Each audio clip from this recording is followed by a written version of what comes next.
ako kasi nga timing marks na Hyundai Ion. Although sabi ko nga, pag dinala nyo sa mekaniko naman to, as usual, alam naman nila yung timing. So, in case lang na di mo alam, at least sana makatulong sa inyo yung video na kung saan, no, kung paano siya i-timing yung Hyundai Ion. So, madali lang to guys. Tingnan ba? Okay. Ito kasi, separate kasi yung video na ito, yung pagbuo sa kanya. May mga videos to, no, separate nga lang. Pero dito kasi sa video natin to, nakapokus to dito lang sa timing.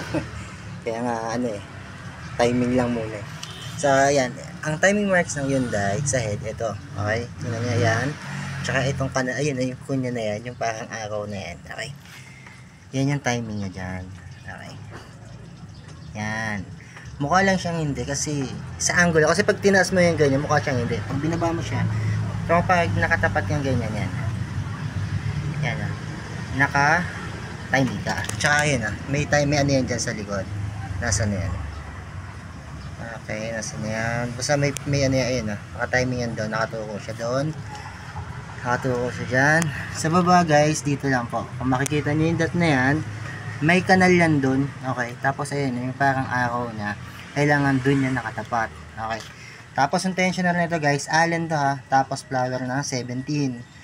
So, ganun lang naman ang pag-ano niyan, ang pagkabit ng timing belt, at the same time pagta-timing ng ng makina ng Hyundai Ion. So, ganyan lang siya.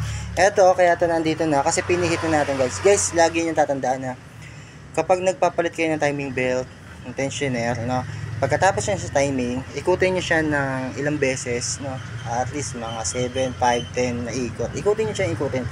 Kung gusto mapagod ka, yung sa tingin may okay na. Kapag wala siyang tukod, goods yun, makaramdaman mo naman yun parang, alam mo yung tukod. So, yun siya.